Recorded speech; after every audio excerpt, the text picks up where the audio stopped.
7:34, so we'll plan to get this meeting underway. This is the Concord Middle School Building Committee, Thursday, February 13th. It's approximately 7:35 and we are going to get underway. Call this meeting to order. So our first order of business is the approval of the meeting minutes from January 16th, 2020. Middle School Building Committee meeting minutes, which I believe were sent around for review. Any comments? No? Can I have a motion to approve? So moved. Thank you. Second. Thank you. All in favor? Aye. Aye. Excellent. Oh, and just a quick update. Tim is doing well after his surgery that was just last week, Just right? a week ago. Yeah. The weeks feel like years. So he is available by email and has been corresponding. Sounds like he's about another week, just over a week. They've asked him to stay at home and continue his rehab, but he's doing well and hopefully will be available in probably a week and a half or 2 weeks from now, just as far as correspondence. So we wish him a speedy recovery. Okay, next order of business is the update from the League of Women Voters meeting. I don't see Mike. He's on his way. He's on his way. Okay, so Lori, I'm gonna ask you to do a quick update if you don't mind. Sure. So last Friday, we were part of the First Friday events, although it wasn't the first Friday. We were really grateful for the invitation. So I presented on educational vision and Matt, where are you, Matt? Over there. Matt and Kate talked on sustainability and Mike did an overview of the timeline we were considering. I think it was a really engaged group, as they always are, so we enjoyed the interaction and the questions.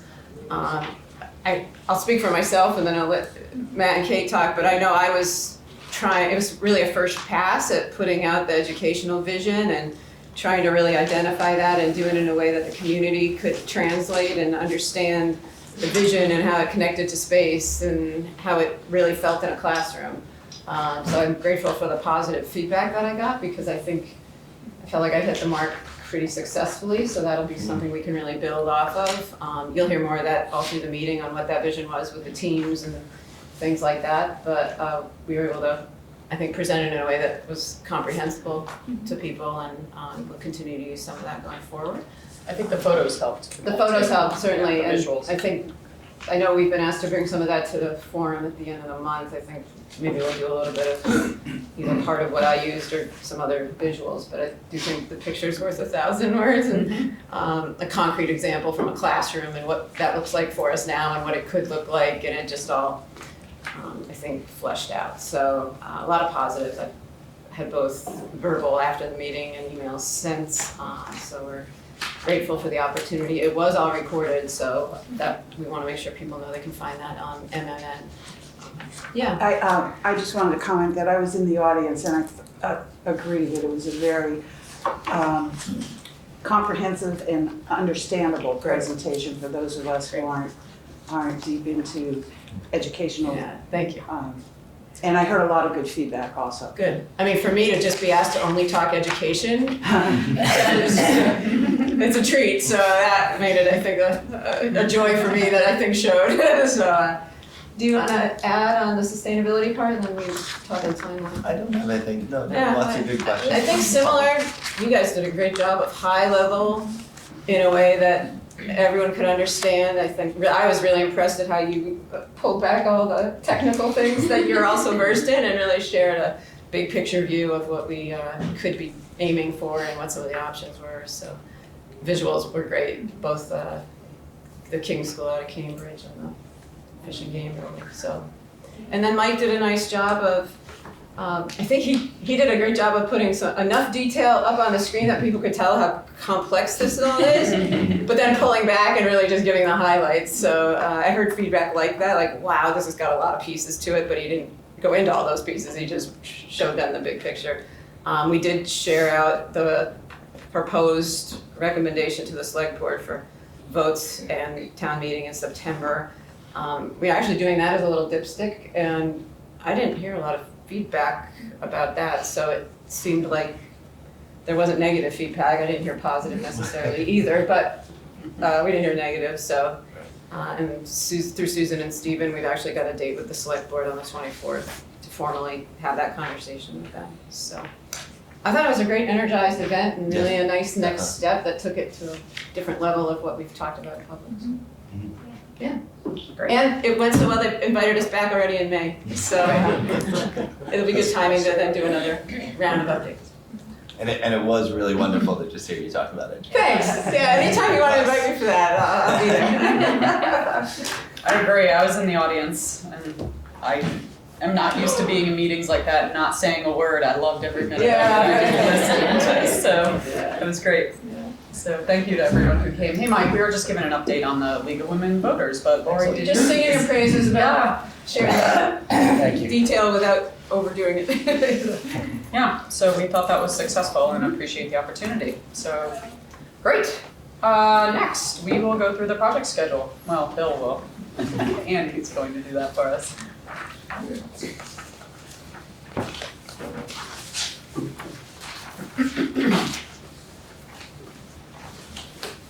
Does everyone have that handout? So everybody Can't got see the the here now. Just want to give a quick update of where we are on the milestone dates. So right now, we continue to make progress on feasibility study. That will be completed at the end of March. Right now I have March 26, 2020 as the end of feasibility study. So we're going to go straight into schematic design right after that, and we anticipate to complete that in August 18, 2020. That's the completion date for schematic. And then we're gonna go straight with the town. We talked about last week that the town will take a 1 month risk, allowing the design team to continue with the design development. So that will be completed the end of January 2021. And then going straight into contract document, and we anticipate to get that done in September 2021. And going out to bid in September, and then get the bid in hand at the end of October, going into construction in November, as we discussed last week. So November 2021, starting construction, and substantial completion for that is the end of May 2023.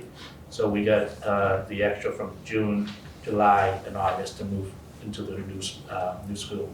So that's the current schedule. That's just a quick overview of that. Next, I'm going to talk about the risk register. Just one more thing on the schedule. We're working on developing a draft memo to allow us to provide the recommendation that was presented last week to the town officially.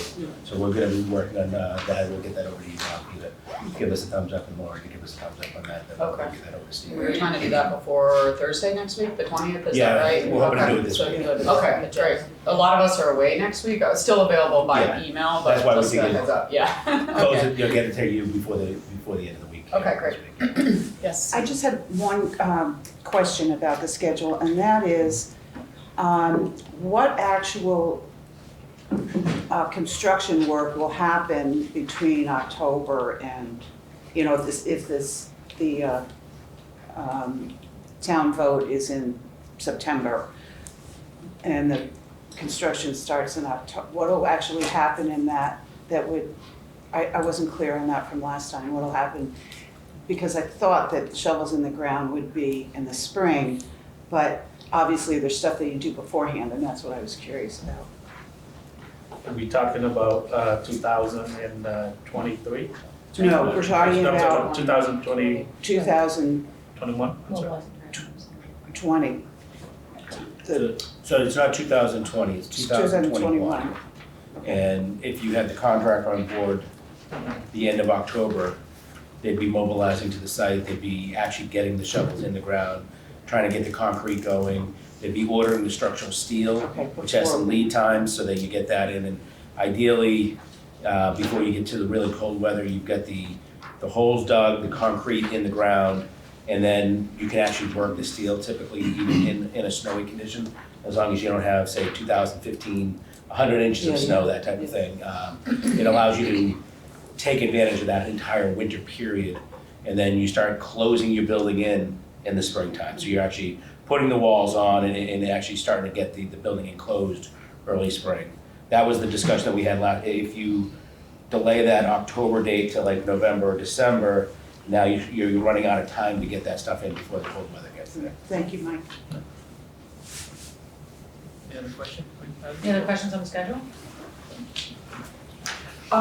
There was, I may be getting a little ahead, but there was a request that we, go through, and it doesn't have to be today, but I just wanna put it on the radar, that we sort of, through the fall, figure out all the school building committee meetings so that everyone can plan with summer vacations and just kind of through whatever we propose, whatever ends up happening with the vote and everything, so to get that on people's radar.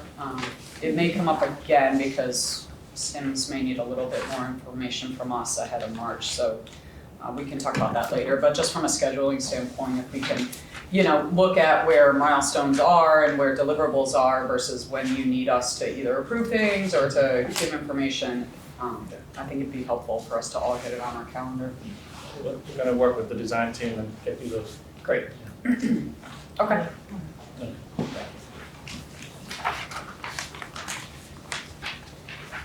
Was it risk register time? Yes. Great. So, as you can see, this is the updated version of the risk register. Anything that you see in the bold, we updated those. And I closed out a few items. The item in the gray has been closed. So right now, I put them in gray, but the next time I'll hide them so that this list is not gonna go over 1 page long. So right now, the auditorium is still in question, so we pushed that out in March, so we can, get that finalized for feasibility study.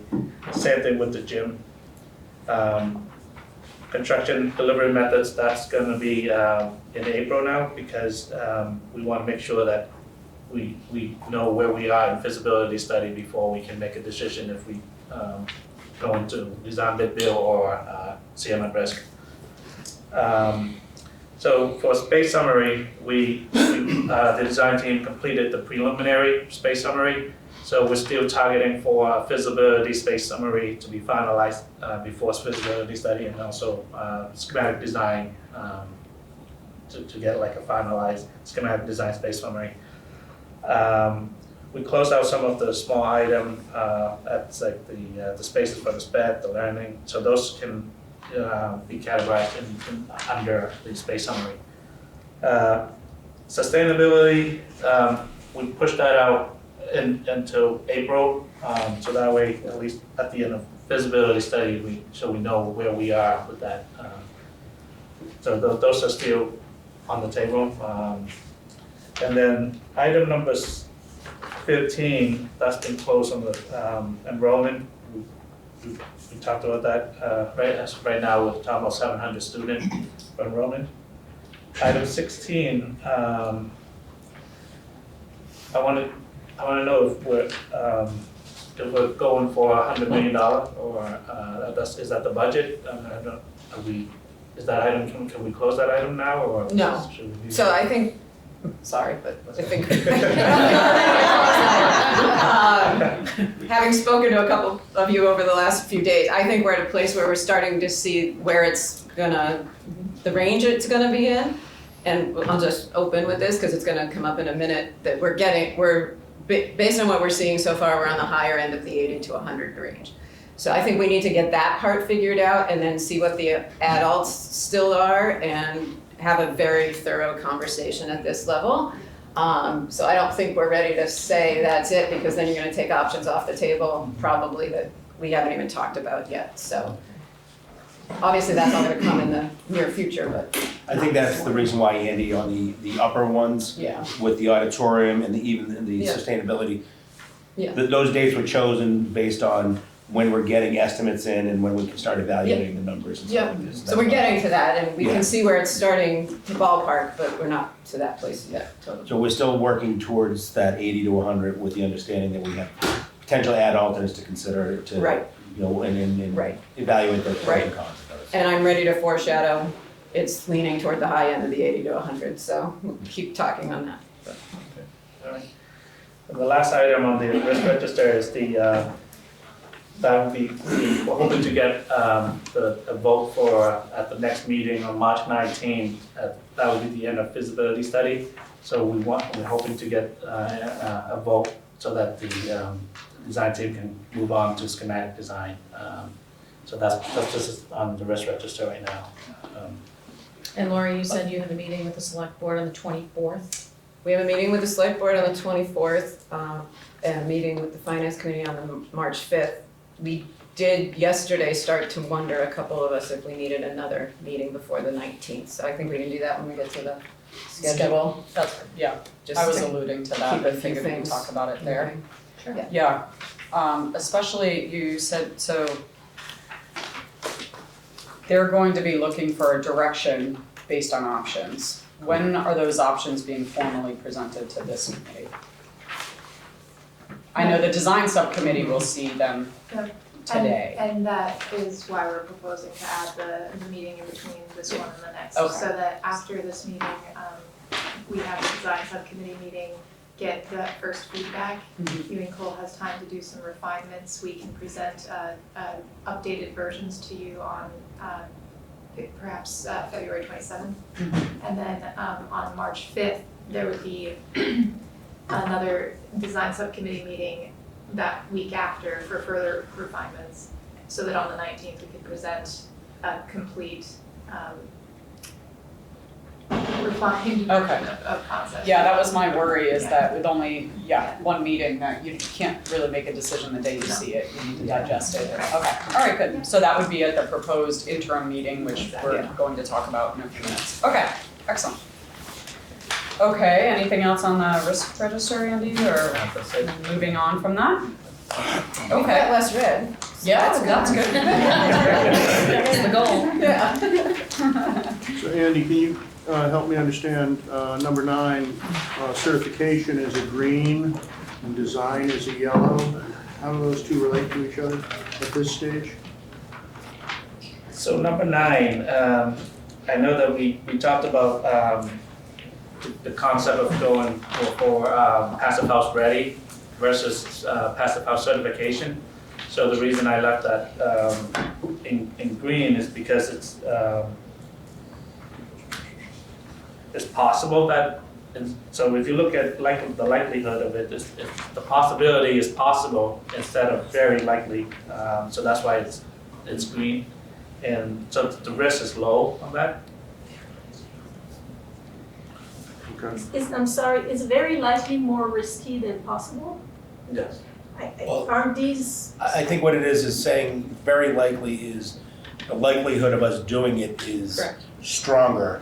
So in other words, stronger than doing the design of it? it's stronger that we're going to incorporate passive house design into our design is a stronger option than getting passive house certification. Which So, would be the next step up. which would be a higher step up. Right. But so number 8 is being very likely is more achievable than number 9, which is possible. Exactly. Yeah. Yeah. You're just thinking about probabilities. We didn't make any decision about But it. it- That's exactly it. So what, So so it's some opinions or collection of thoughts about this. so We may decide we want to do certification.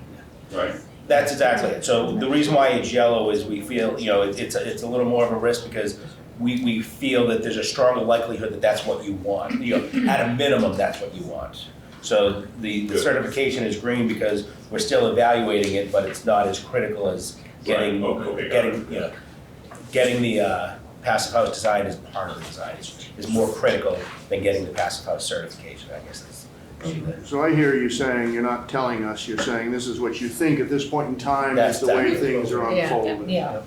Okay. And just so everybody understands, if somebody feels that the numbers here are wrong or that, no, we want certification to be more likely, so that's always a discussion. This is not us telling you what it is. Right. This is us sharing what we think it is, Right. and we're here to always get input back from the team. Got it. That's the iterative process we all need. Absolutely. Okay. Any other questions on this? No? If not, we will move right along to the update on the feasibility study. I assume that's in SMMA's hands. Excellent. And again, there are handouts if you just need to see the presentation not on the screen.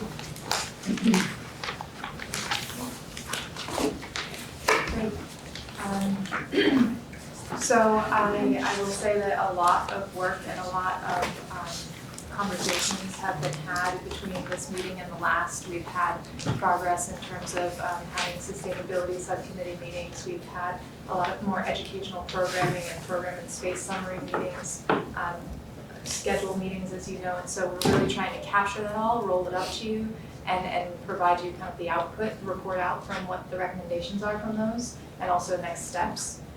So you can see on our agenda that, as Andy already reviewed through the risk register, we have an approved enrollment at this time of 700 students, and that is what the space summaries and the concepts are based on, the 700 student enrollment. The preliminary summary of spaces has been circulated a number of times, refined a number of times. We've looked for efficiencies because we are very sensitive to the project budget, the target budget of the $80 to $100 million. And so there's been a lot of work done to really pare that down and get a refined version of the summary of spaces. And that preliminary summary of spaces is what you and Cole and Matt and our team are working on for those concepts that you'll be seeing.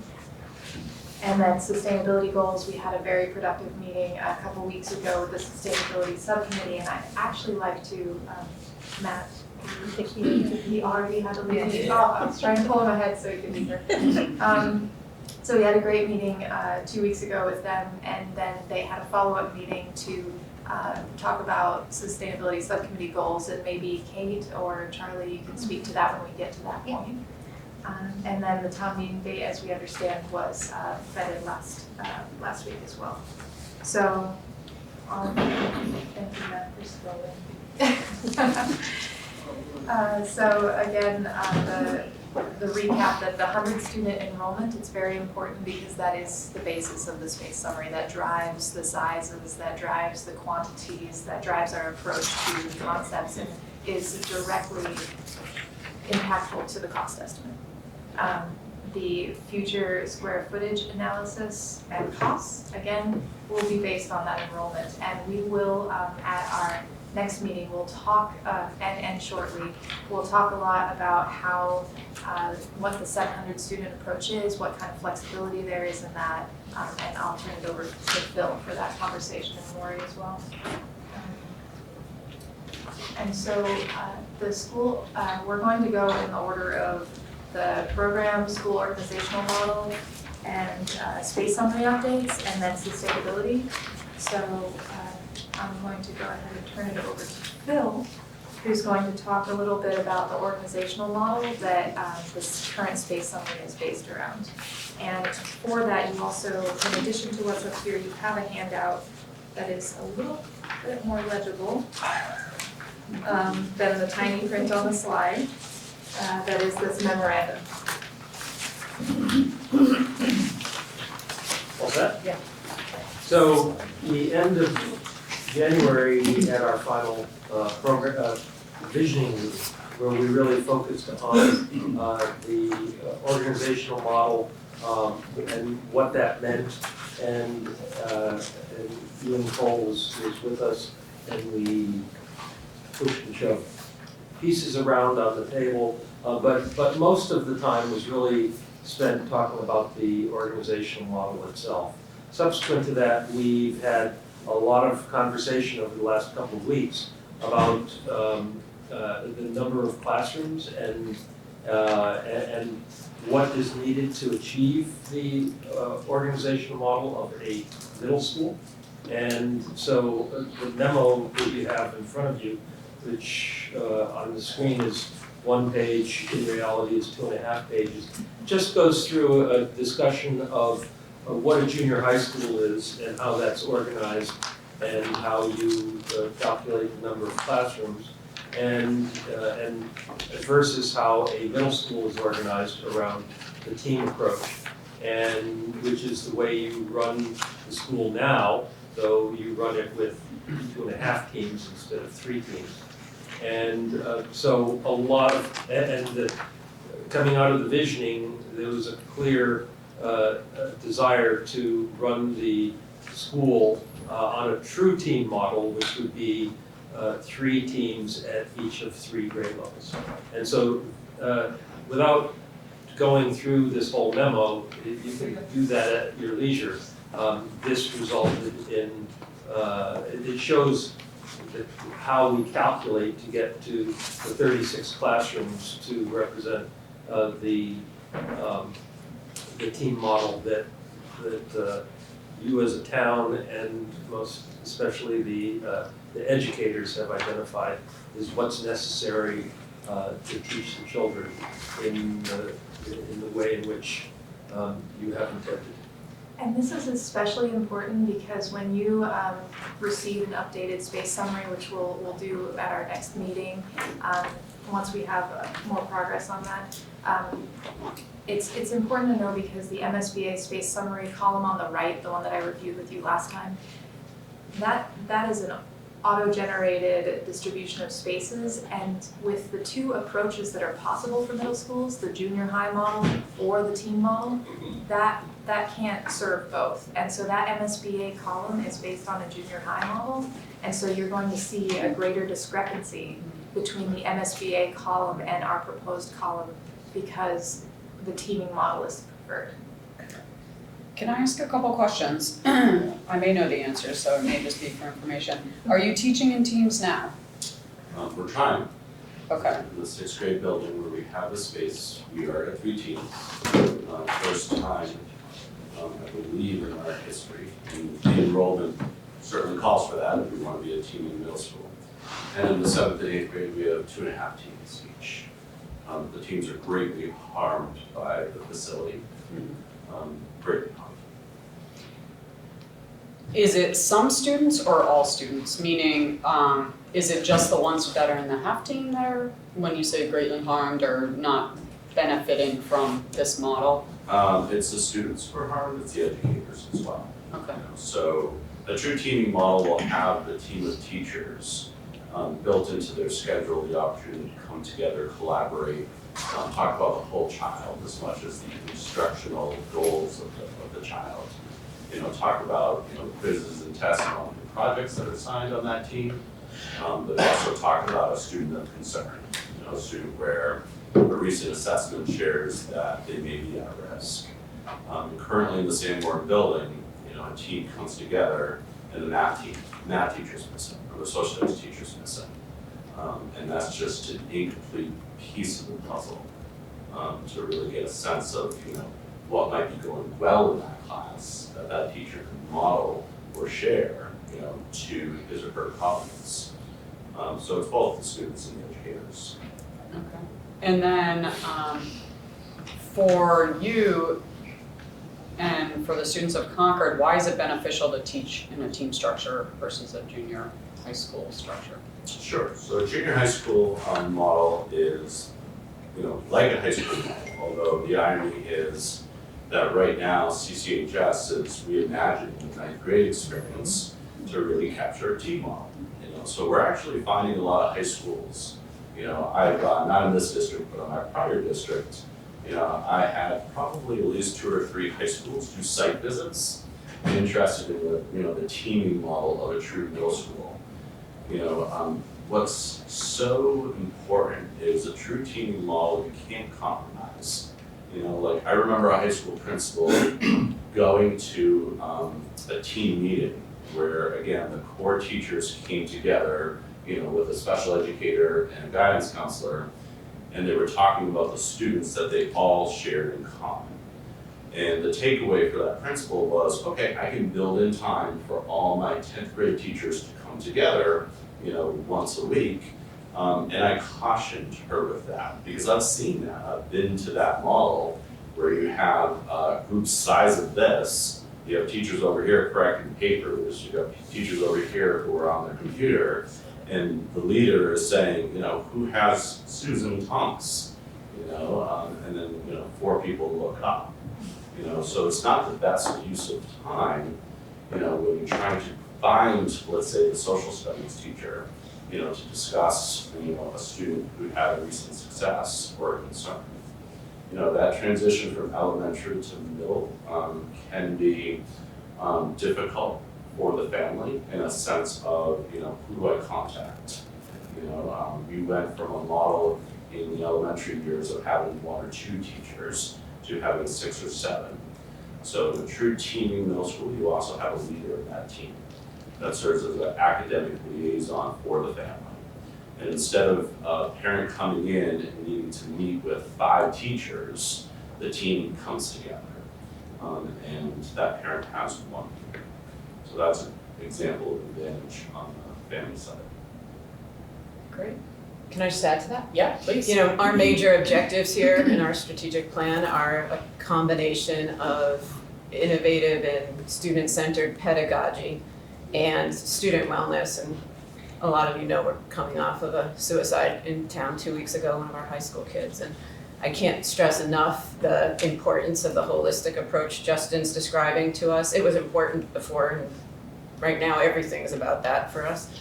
So structures and ability for teachers to really talk through what's going on with kids in a holistic way and not these compartmentalized pieces where a teacher only knows the student when they come to them for math. But the whole group knows them as a whole day, and what a whole day and a week and a year look like is critically huge to us in terms of the number of kids we know we have with anxiety and other types of wellness concerns. In terms of pedagogy, which is some of what I got to do last week, was share the options that team approach gives that is really hard for us right now at Sanborn. Especially 6th grade, we're enjoying successes of what it looks like because we've been able to get to that, where teachers can collaborate and integrate and thematically approach things and spread out and share things as a group. And none of that's possible right now. Teachers are still trying to do some of that great student-centered work, but it becomes very contained and confined in a much more forced way rather than what it could be. We now sit here and envision what we could be doing if we were in a Gates Middle School in Situate or Hanscom, because now we see what the options start to feel like in those other spaces. And that, to Justin and I through the staff, has become the priority of this school. Is the opportunity to make sure we're fostering all of those initiatives and real long-term visions. So, Thank you. I wanted everyone to hear Yeah, that. thank you because for it's important asking. to what we're doing. Yes. And Lori, I wonder if you or Justin could speak to, I embrace everything that you've said, as you know, but I think that there may be people in the community who want to know how this team approach will impact academic success or impact future success. Go ahead. Sure.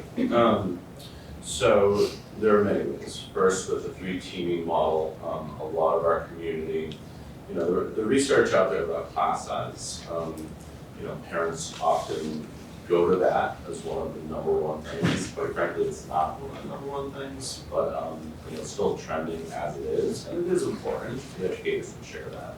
So our 3-team model brings the class sizes down to about, I think it's 19 right now, with an enrollment of about 700.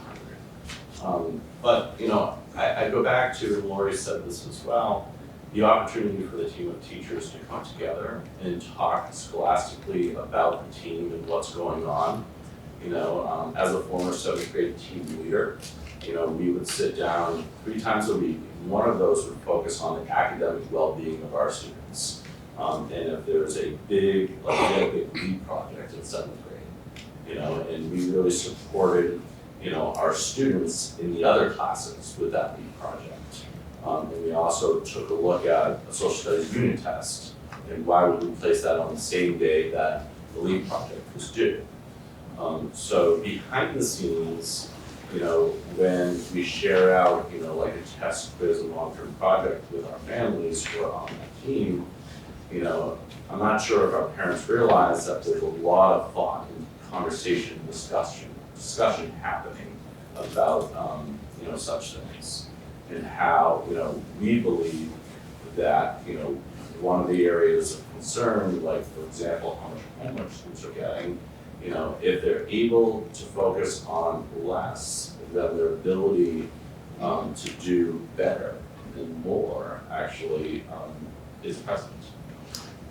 Let me just add to that, I think, two things. One is I think this model also allows us to go deep and not just cover curriculum at the highest level, but we're going deeper and deeper and trying to really push on higher level thinking skills and application of those skills in a flexible way, which is certainly what the world is asking of our kids as they leave us now. The second piece is we're not just doing this, we're building schedules that also maximize opportunities for academics, whether it be enrichment or intervention. So in the 6th grade, we've built that model, and there is a robust set aside time during the day now where kids who need support are getting a second pass at curriculum and extra help with that. And kids who need to be stretched, which we have a lot of that too, making sure we're enriching and giving them a wide range of opportunities. So the schedule change we've been able to make at Peabody this year fits the space vision that we have so that we're maximizing all of those pieces. And the goal is that we get to roll that forward to 7th and 8th grade, which right now isn't happening. Yeah. Which actually has built a little bit of frustration for all of us, because now we can feel it and see it in the 6th grade and we're not able to actualize 7 and 8. And a master schedule that, we can't have perfectly fit into the same one facility that we have in the Peabody facility allows for, and Lori just mentioned it, intervention classes to happen, which we're able to gather data that should and legally should happen before a family or school races to special education. Our special education numbers are quite high right now because, quite frankly, we've been running a program of study that offers the regular education and then special education with nothing in the middle. And the laws are quite clear that before a family gets to special education, in the eligibility process and the assessment process, we should be taking a look at current data and what interventions were in place before special education eligibility was considered. RTI is called a response to intervention. You need interventions in place to look and measure, growth and the response to those interventions before special education happens.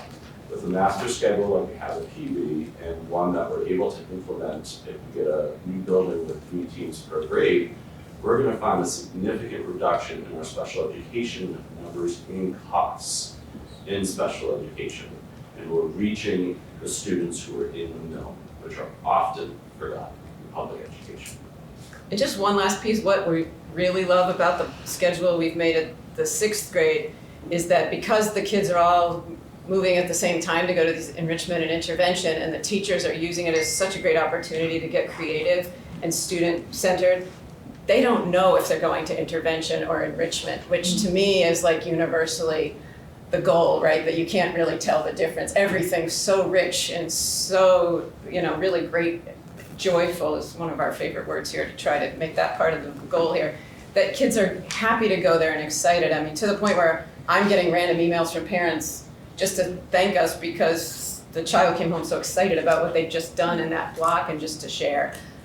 So that I think also makes us, there's no stigma attached with like, oh, you need to go to this class because you're behind. The kids can't, it's seamless the way we've built it now, which is just fantastic.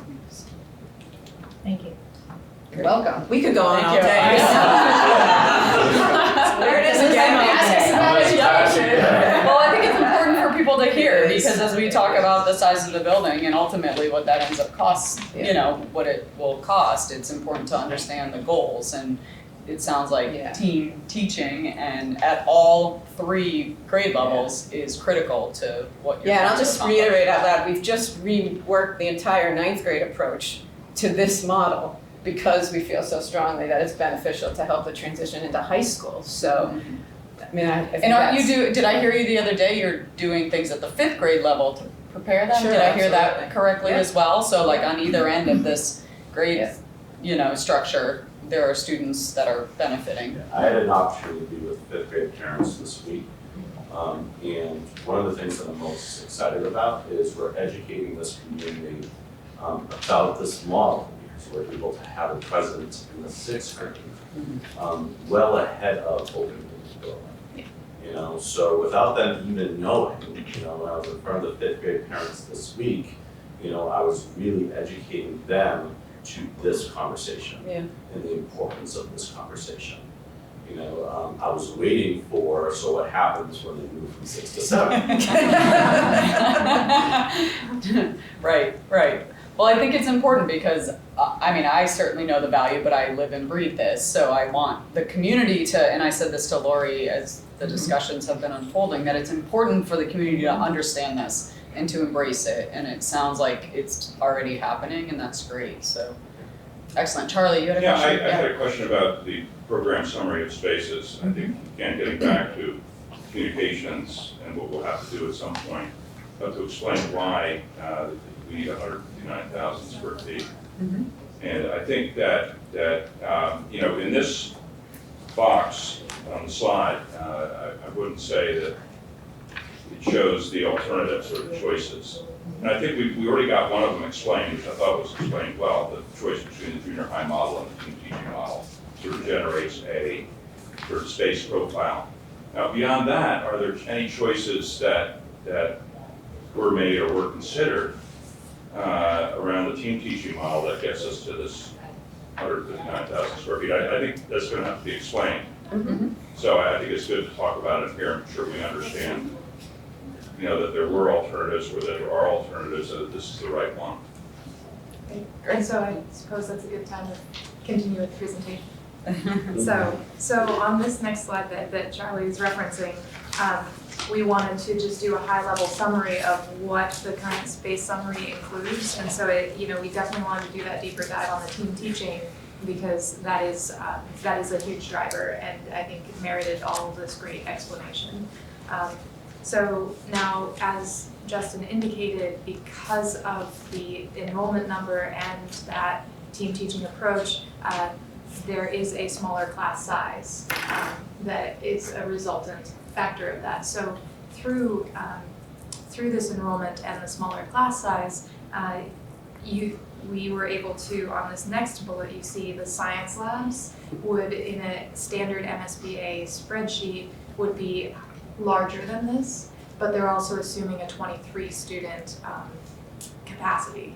Now, based on safety standards, for assuming a 20 student in class size, we were able to bring that down, because again, at the very beginning of this project, we knew that there was going to be a struggle with the budget and the enrollment and sustainability and all of the goals. And so again, the team's been working very hard on trying to find efficiencies and work on alternates to kind of bring that down and keep it manageable. It's worth noting the typical science lab under the MSBA is 1,440 square feet. So this is suggesting a 1,200. Correct. Yep. So the current, and then Phil, do you want, since Matt's scrolling, do you want to get? Yeah, run that's through fine. these bullets? So, down to the third bullet, what goes along with the middle school approach is dedicated classrooms for the 4 core team teachers in each of the teams. And during the month of January, we had multiple days at the middle school meeting with teachers, and we had 19 meetings. We had 160 participants in those meetings. Some of them were there more than once, so it was probably about 120 different individuals who met with us, but overall about 160 people attended the meetings. And really to understand how teaching takes place today and how they want to teach in the future. And again, focusing on the teams, we met by grade levels, we met with disciplines, and the resulting summary of spaces is a reflection of significant input from the teachers and administration. And in doing that, some of the spaces are larger than MSBA standards, and some of them are smaller than MSBA standards.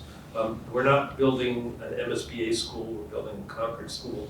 We're trying to find those efficiencies when possible, like in the science, but also say if there are educators doing certain things, they need the appropriate kind of spaces. So there's a lot of minor ups and downs across the summary of spaces itself. This reflects a 6,000 square foot gym, which is an MSBA standard. That, along with 2 other proposed teaching spaces for PE, are adequate for physical education, for teaching physical education and health in the school. If there's a discussion going on beyond that for the community, but we looked at it purely from the educational side.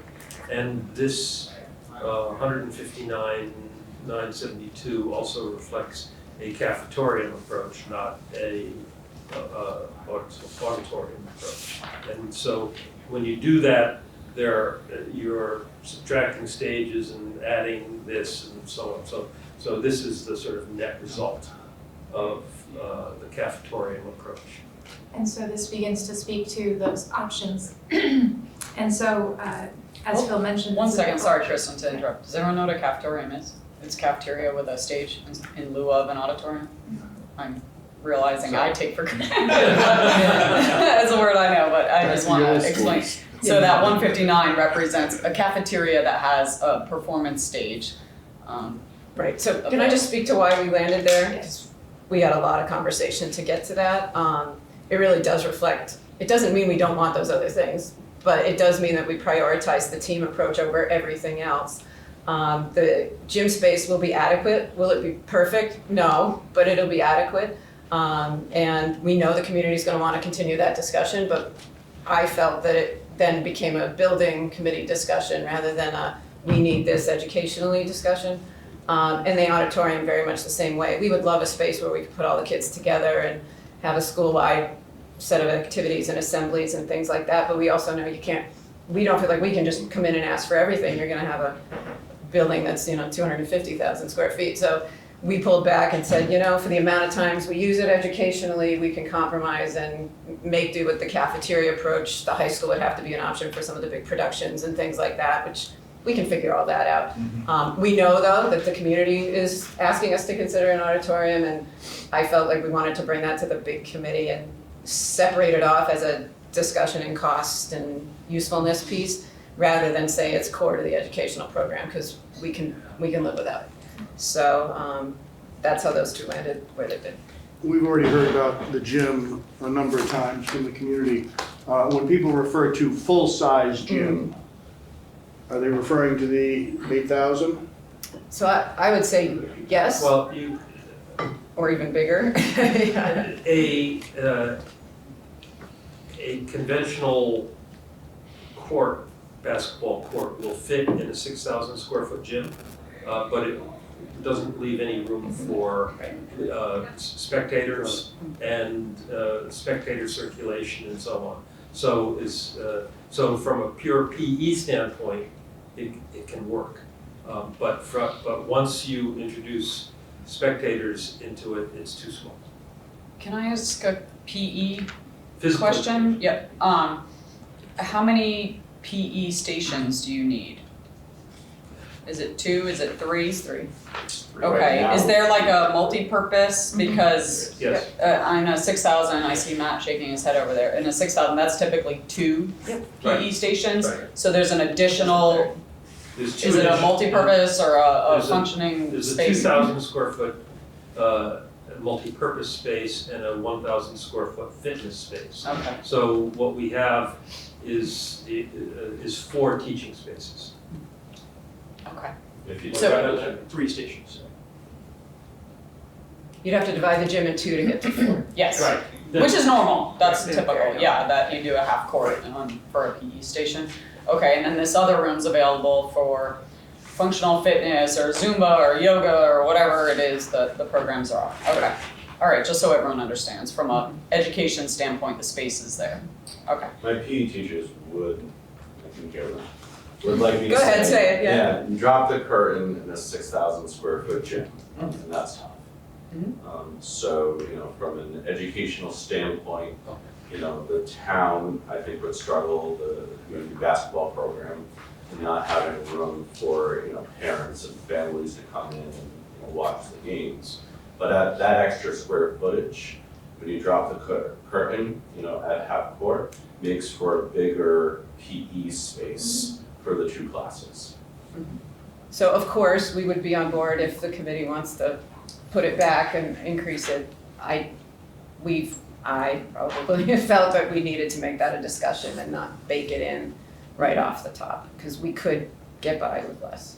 right, and so if this was an MSBA project, they would fund the eligible square footage, which Right. is 6,000. Right. The town would have to pay the full amount on the additional, what is suggested, 3,000 to, And I misspoke, it's 2,000. It's one additional space, which is the P, alternative P. alternative. So it's 3 stations, not 4. That's what Okay, And I just misspoke. okay, thank you. So the total kind of PE space is the 6,000 square foot gym, the 2,000 additional space, so it's a total of 8,000 As of right now. as of right now. And this is really helpful to sort of help me think about the priorities here, that I want to just reiterate what I believe I heard you say. That from an educational standpoint, prioritizing having the additional space for the team approach is paramount. Yes. And then the other things are things that you can do what you need to do, but they aren't over that. Yeah. Okay. Have a winter like this, you could do PE outside all winter. I'm just throwing that out there. No, I was saying the other day, I did a school in Western Mass, they do PE every day, high school, every day. Oh, wow. The only one in the state I'm aware of that does every day, and they take the kids outside, so it's amazing. Yeah, great program. Anyway, okay, so you wanna keep going after those? Oh, we're already on sustainability, is that? Well, You have one more? and so here we've captured. Oh, the addition, I guess I went ahead in my brain. I had already done the math. Okay, keep going, Kristen. So we just wanted to also then capture what that increase would be for each of the 2 line items for the increase of the gym or the additional auditorium, which would then be in lieu of the cafeteria. So that would result in your new gross square footage at 174. And again, in a lot of conversations, we felt it was really, really important to kind of pull this off and let it be a community discussion, an SBC discussion.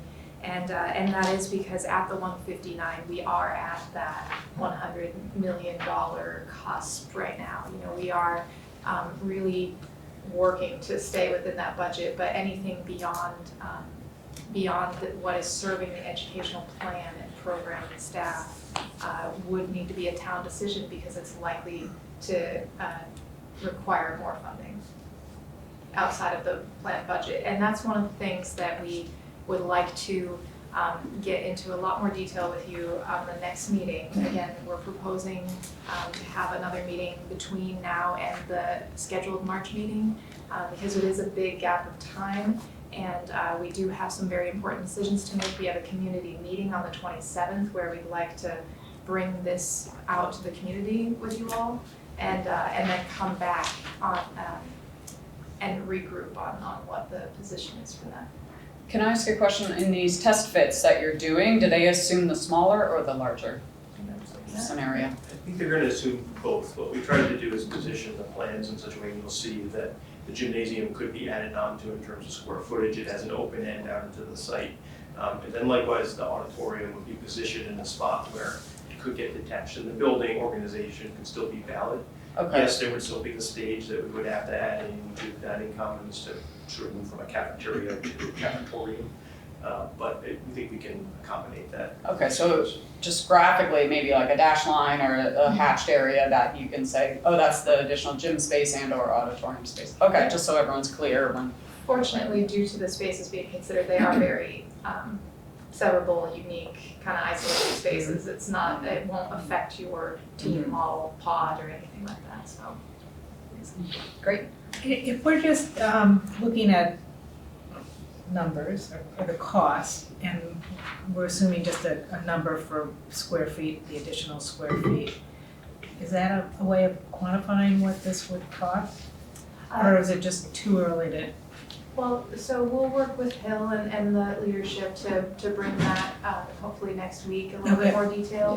The thing is that the procurement model also affects that. And so knowing now that we aren't settling on a procurement model until at the conclusion, we'll have to be estimating it both for design bid build and for CM at risk, and that has a cost impact. So we're going to be looking at the cost in a lot of ways. Okay. And it's worth noting an auditorium square footage cost is higher than a typical building. Just there's a lot of intricacies about auditorium design that, including rigging and lighting and things that are important to a performance space. Just one other, go ahead, Sean. Hill quoted I think you guys quoted a number, square foot number last time. I'm not gonna say what it is, I'll let you say what it is, but you quoted an average cost per square foot. We could use that for the time being, I suppose. I think that average is based off an MSBA model. It's not necessarily based off of a building that could potentially have net zero or other things, so I think. It's a lot of moving pieces. Will you have a rough approximation number at this time, based on what's going on? I wouldn't want to speculate until we. Okay. Just one other piece on the square footage that did have impact. We have very robust art and music programs at the middle school. If we were an MSBA building, we would be forced into a certain amount of space for that. And frankly, it would be an issue. We'd probably be going to MSBA to petition for more because the number of people staffed and the number of sections we're running is much deeper than they would have supported. And so I've had a lot of conversation with the design team and Hill. I don't think we're looking to cut programming to save square footage. So there were additional square footage numbers added than what MSBA would have allowed initially. So both music and art being deep and healthy in our schools in a way that isn't always the case also had some impact. And special education's also an area that is a variable. Yeah. MSBA says, we identify, we think it's going to be about this. Right. But it's up to every community to define special education within their community.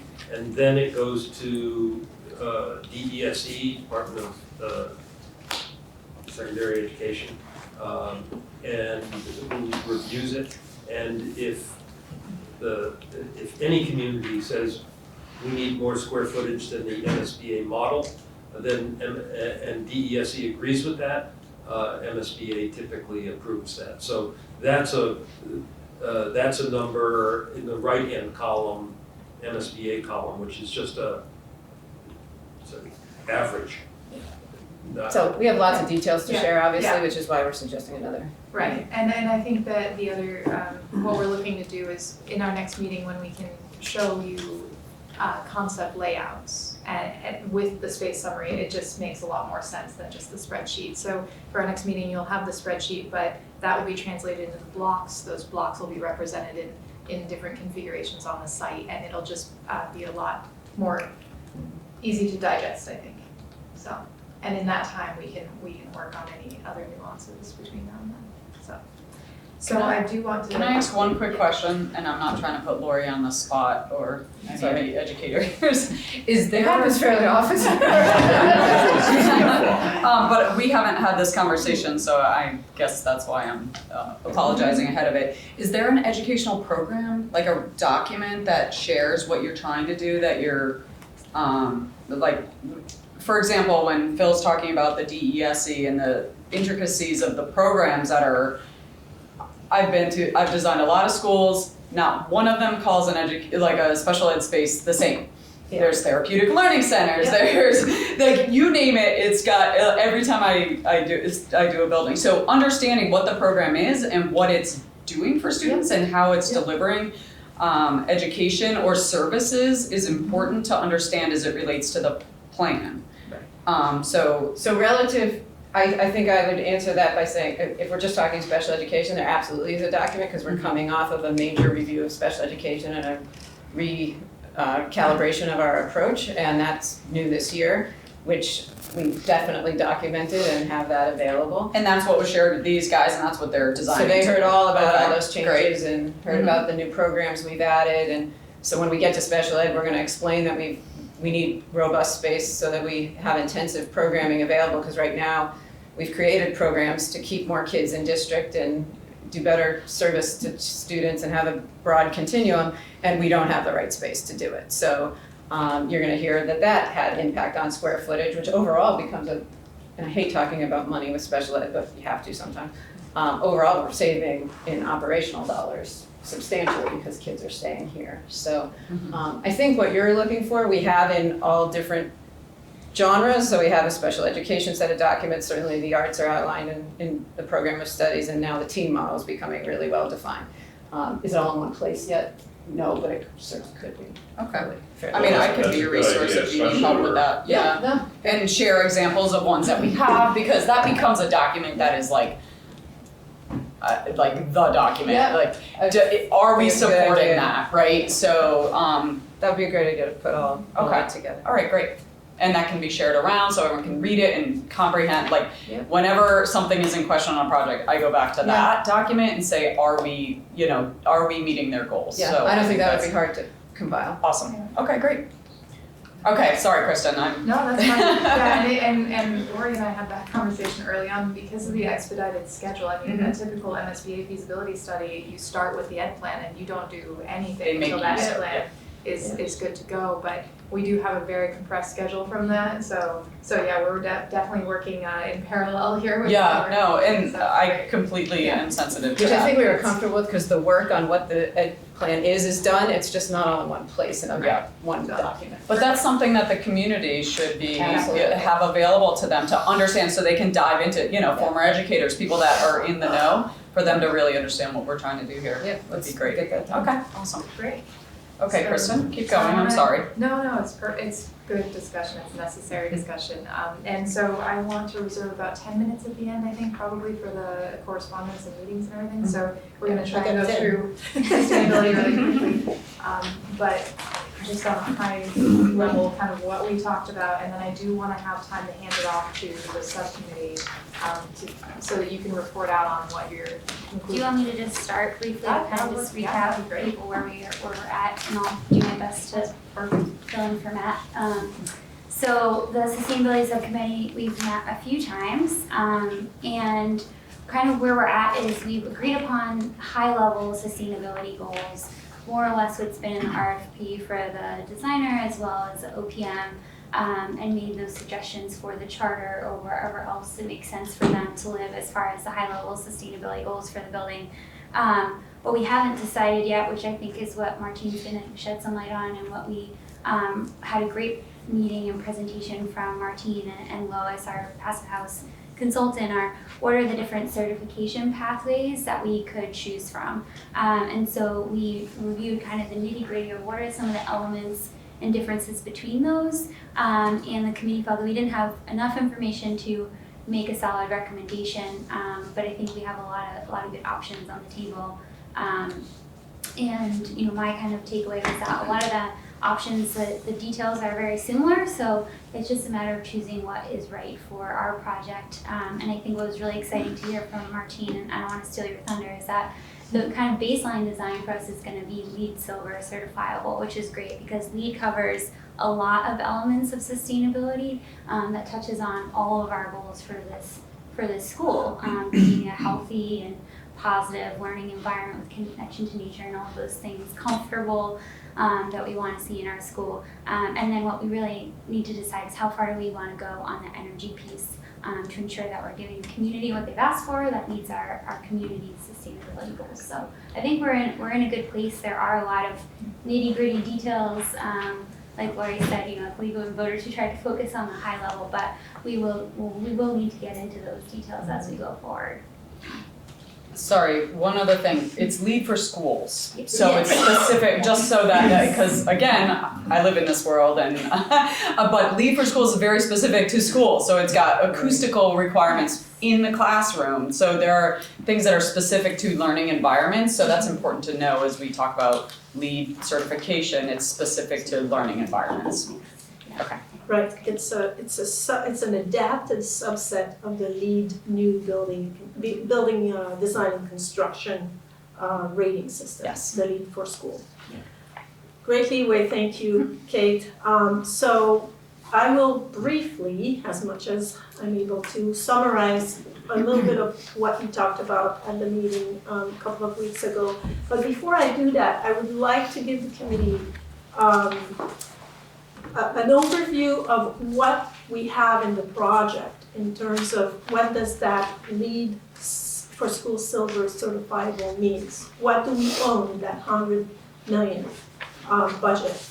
And so we have, and you can't read all the details, but I would certainly These will all get posted on the right. webpage after the meeting, so I would recommend everyone who take a wants look. to read can, yeah. Right, but everything that's in solid color, and each of the sustainability categories represented by a different color, is what we own in the project. And then the sort of wireframed light boxes are some of the goals that are beyond LEED and the code. So the building blocks that are solid also include the Massachusetts stretch code, which we have to design the building to. And as you can see, there's a pretty high column for energy. But the one thing I want to really point out, and that came out from our meeting with the sustainability committees, is that we feel that there's such an achievable step from the stretch code to net zero ready that we would recommend an ultra low energy goal between 25 and 30 EUI. And so that's that. If there's one recommendation, we would recommend that.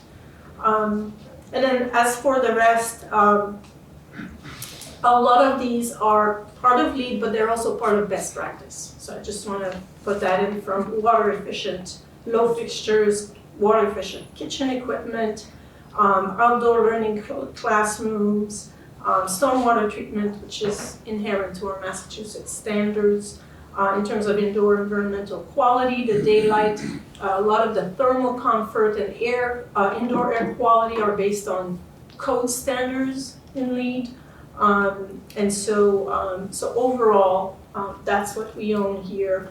In terms of material, everything that's sustainable material, very achievable and accessible and pretty integrated in the market, from recycled content to for certified wood, etc.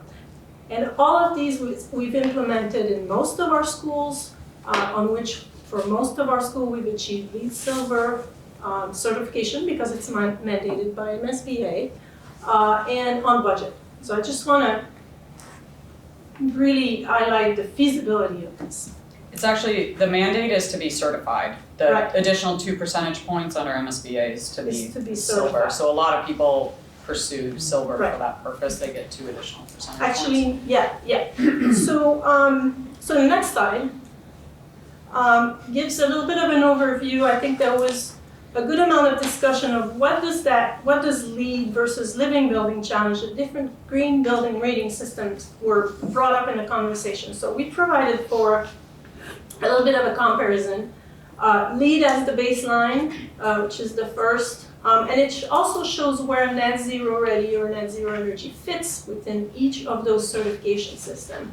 Living Building Challenge being what it's called, a challenge, and it's much more stringent, and it's not something we have in the budget, but we did bring up the fact that they have a net zero energy certification, and we'll talk about this in a minute. Well is something that is not right now, they don't have an adapted version for schools, but we do, there's a lot of the LEED, indoor air quality and water quality that's also aligned with well, and what we do in our projects is we do look at the well health and wellness strategies that are applicable and that don't bring up any additional costs, and we implement them. And then we had a good amount of discussion, of course, with Lois from Steve Winter Associates about the feasibility and the criteria for passive house and how it's a great pathway to net zero energy ready. And then the whole thermal comfort, indoor environmental quality criteria associated with passive house. Next. We presented then, there's a lot of details there, and had a discussion around, the goal here was to really compare the common criteria and the differences between each of those goals and certification system to the Massachusetts stretch code. What did it mean for the design of the building enclosure, the design of the lighting system? You know, how was it similar or different? So that's what we did there, and you can really see in detail the difference from the stretch code and the net zero, for example, and then we compared to the passive house and the Living Building Challenge net zero certification. One thing that I want everyone, if possible, to take, if there's one thing that I would like everyone to remember, is the fact that the net zero energy ready, or net zero energy, if you do a project that's net zero energy, it doesn't automatically provide for a LEED certification. It's part of the energy category of LEED. It enhances the amount of points you can get in that category, but LEED is really about everything else, which I think everything else are important goes to the community here, you know, from materials to indoor environmental quality, air quality, health and wellness. Next. And then we priced everything compared to the stretch code. We looked at net zero ready and then the potential for photovoltaic. Net zero ready means that you would make the project PV ready, which is actually a requirement from the code now. So the school by itself will have a PV ready roof. So we looked at the additional cost to put a PV system. We looked at the additional cost of passive house over net zero energy, and we looked at the certification costs. The passive house certification cost, full certification, the Living Building Challenge, and the LEED certification cost. Martine, can I just clarify? My understanding is that with the PV cost, that number's a little breathtaking, but there's potential for CMLP and a third party. I'm looking at Brian because he's going to wave at me, I think, if I'm getting it right. So it may not be a direct cost to the building project. There are options potentially there. Right, so, that's why we separated it, and we did the net zero ready, which is, you know, what you would be able to achieve in building the building, and the PV could be completely separate from the project. I just wanted to clarify that because that number's so big. That's a very important point. And so as you can see, the net zero ready additional cost is only about 3 to 4%. And the payback is it's 2 years. We also ran the numbers in case that 0.3% would grow to a 1 or 2%. Payback is still within 10 years, if not, you know, around 6-7 years. So so that's definitely a recommendation from us. It's an investment for a building that would be that you're investing in for the next 50 years. The other items are. Can I ask a question on that? So when you're saying the additional cost to make it net zero ready. That includes the upgrade, I'm just using an example, from an R42 roof to an R60 roof. Yes, And from an R32 wall to an R40 wall. right. The triple glazing that's required, all of those things are All of embedded in that amount. Okay. Yep. So does everyone understand that? So this chart up above, the stretch code would be the base, and then these are additional, thickness of insulation, or putting a third layer on the glazing system for the window, so. Right. Okay. It's mostly based on the enclosure. That cost comes from a combination of the enclosure and the HVAC system. What happens is there's an upfront cost on the enclosure, but the fact that you're insulating, in addition to the code, helps reduce your heating and cooling load, and therefore helps reduce a little bit your HVAC system sizing, and using an all-electric, potentially air source heat pump type system, or VRF system. Those systems tend to bid slightly lower, so there's sort of a balance here between the enclosure cost and the HVAC system. Yeah, that I wanna brings be it careful down. with that, cause I know, I'm just gonna anecdotally share what I'm going through. That's not always the case. I'm not finding in my projects where I'm doing triple glazing and improving, like the HVAC is still boggling my mind with and it depends on the system you choose. So that's my caveat, Yeah. is that it's So- really dependent, but we're gonna have to have a lot of discussion about whatever system is chosen. And we're looking forward to that, yes. And if we have done it for air source heat pump from geothermal and conventional, right? Because some communities still consider natural gas.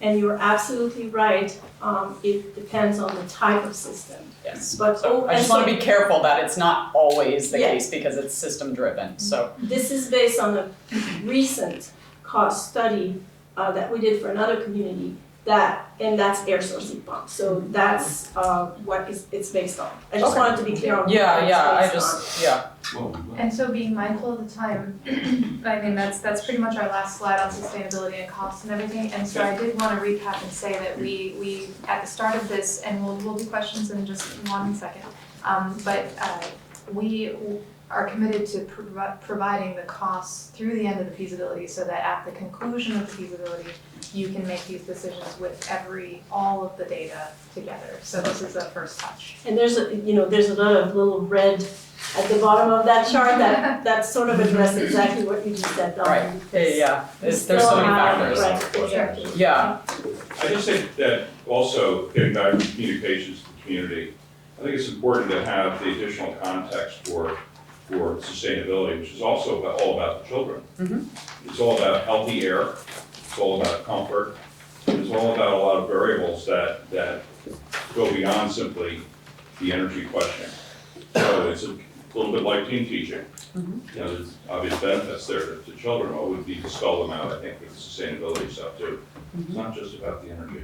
yeah, absolutely. Thank you for that. That's why I brought up the lead for schools. I mean, acoustics in a classroom are like There you one of go. the number one criteria that, we're looking for is like, there's certain mechanical systems that can be louder or not, or, there's Exactly. ways to insulate the partitions that are, there's value in understanding Big that learning environment is number one. Yeah, and this all feeds into The that. one last thing I will say to your point, Charlie, that there are other benefits than just the cost benefit, and that's a cost that's not a direct cost, a direct beneficial financial benefit to the project, is the fact that when you have a highly insulated enclosure and there's a power outage, or there's, then that enclosure that's passive survivability. Right. So you can probably go out a few hours to a few days, much longer than a typical system, in not having to provide or providing much less heating and cooling to those spaces, and making those spaces comfortable and livable That's right. for the users. So that's part of the investment as well, long term. Right. I have one other comment before we move on from sustainability. Sorry to make this longer, but after the League of Women Voters meeting and some of the chatter that, just communicating with people, there were a couple times that I heard a $20 million number put out there for sustainability. And I just that was the look on my face too. So I just want to say that I think all of us are in agreement that is, I don't know where it came from, and I'm not sure, but I heard it from multiple people that I was like, whoa, hold on. That is like the entire soft cost on this project. Like that's like, so I just want to dispel that and say that there are, the construction costs are forthcoming, but I don't expect to see a $20 million upgrade, if you will, or cost for sustainability. So Thank you. just, Yeah. that Martine's face was my face. So, okay, moving on. Sorry, I thought that was important to dispel. And so schedule we already handled, so that was just in case we did that this Yes, time. thank you. So a couple things before we get to the additional meeting, which we've already talked about a couple times. Upcoming public meetings, there's a design subcommittee in 4 minutes at 9 a.m. this morning, where we'll get a sneak peek at some of the initial concepts.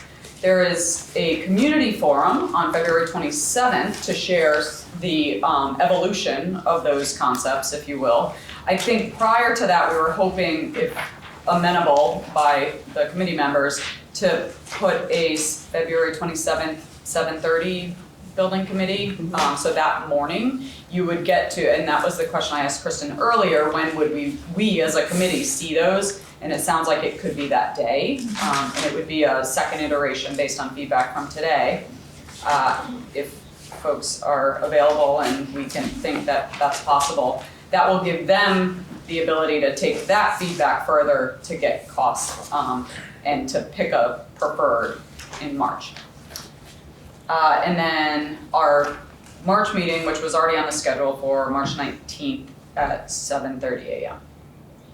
And I'll just add 2 meetings we've been invited to. They're not our meetings, but very purposeful. The 24th, we are at the Concord Select Board to talk about the proposed timeline. Yes. The meeting starts at 5:30. Thank you. The public 5:30. hearings, the annual town meeting public hearings follow that. Where is that Thank located? That'll be at, in the select board hearing room, I believe. Townhouse. Yeah, townhouse. Thank you.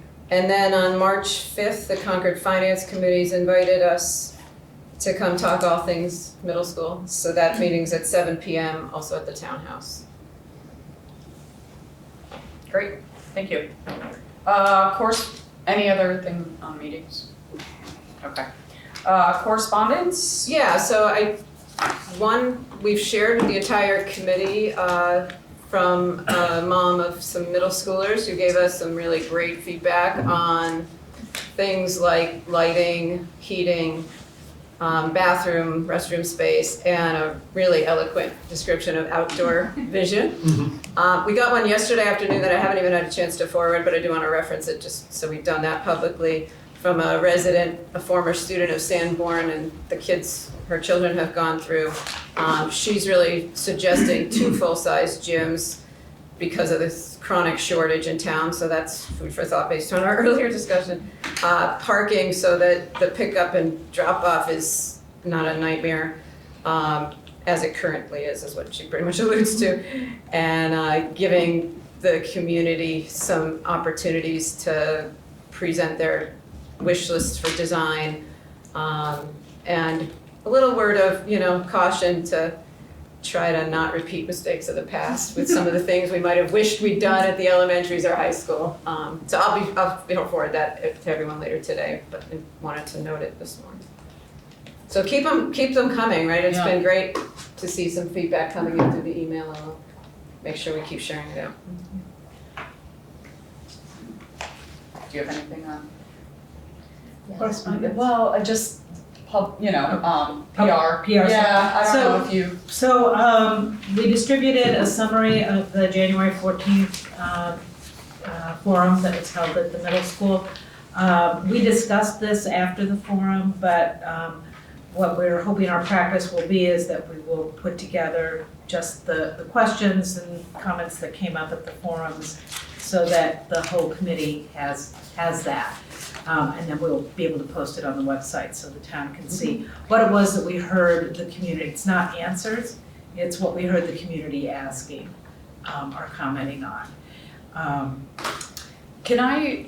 Am I wrong? It's the Peabody Forum, not Yes. Sanborn? Oh, did I put it in here, Sanborn? It says, Forum? just for clarity, where the community meeting on the Oh, on the 27th? 27th. I believe that's at the Peabody Peabody, building? yeah. Okay, so just clarification We'll on change that. that on the. Okay. Just so everyone knows that it's the other building up the street Yeah. at the Forum. Yeah, my kids went to Sanborn, I get confused. I don't want anyone going to the wrong place that day.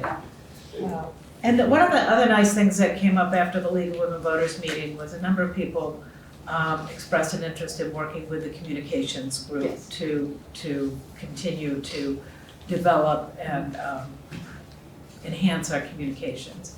We're gonna be meeting with one of the citizens after the spring break, the February break, but we're also looking at how we can integrate the social media piece a little bit better to reach one side of the community, and also how we can use paper to reach another side of the community, so. And there will be a call for volunteers. Call for volunteers. We Yes, are so looking if there for is anyone volunteers. watching that wants to participate, please raise your hand. Great. Anything else on, yes? Would it be worth mentioning the CPAC meeting? That was a really great meeting. We did have a chance to, Sure.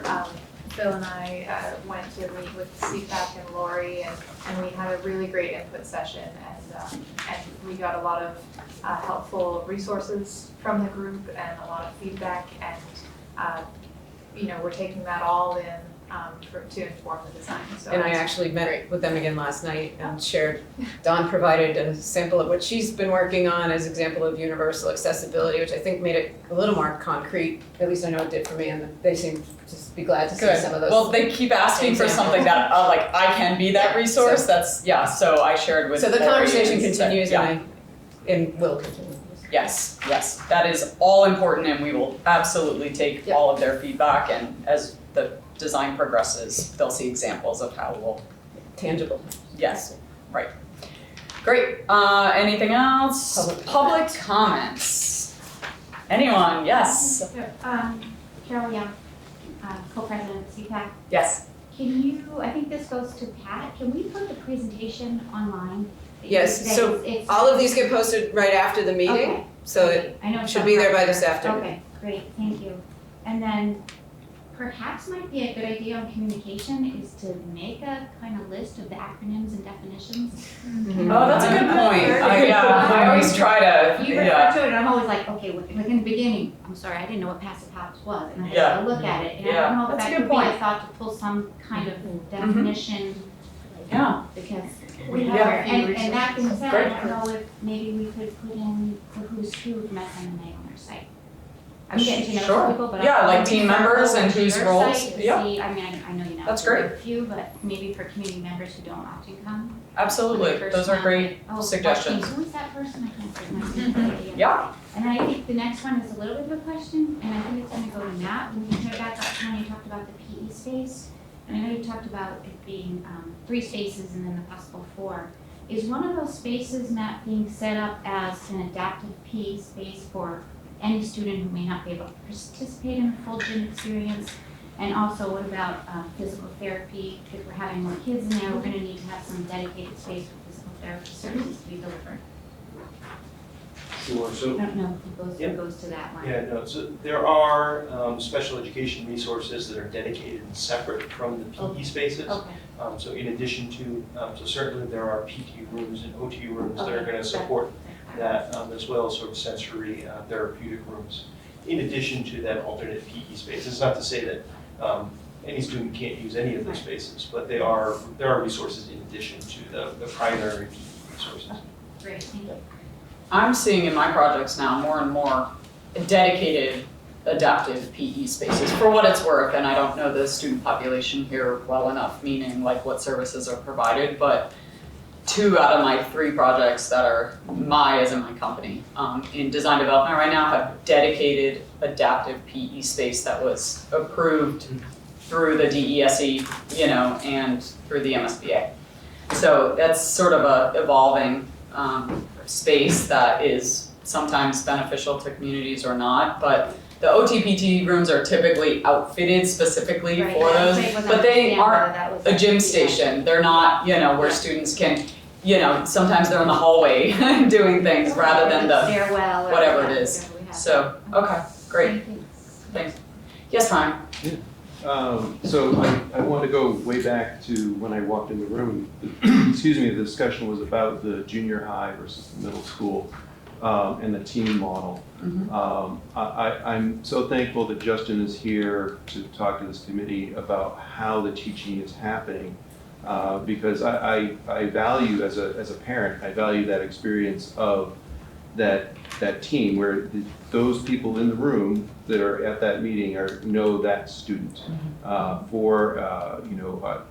The groups, classes are quite big. I mean, each year of school is quite a big group of kids.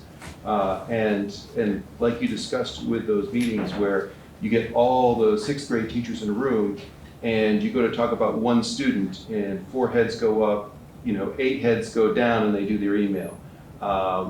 The use of time and other things, that structure and developing a building to enhance that team approach, I want to support and just say it's a very good model. Thank you, Brian. As a parent who's experienced seeing it happen. Thank you. I think that's our message moving forward is sharing, because I think it is different than how a lot of us went to, through 6th through 8th and understanding the value. Yeah. Right. Great. Thank you, Brian. Any other public comments? No? Okay. Motion to adjourn? Thank you. Second? Second. All in favor? Aye. Great. Thank you, everyone.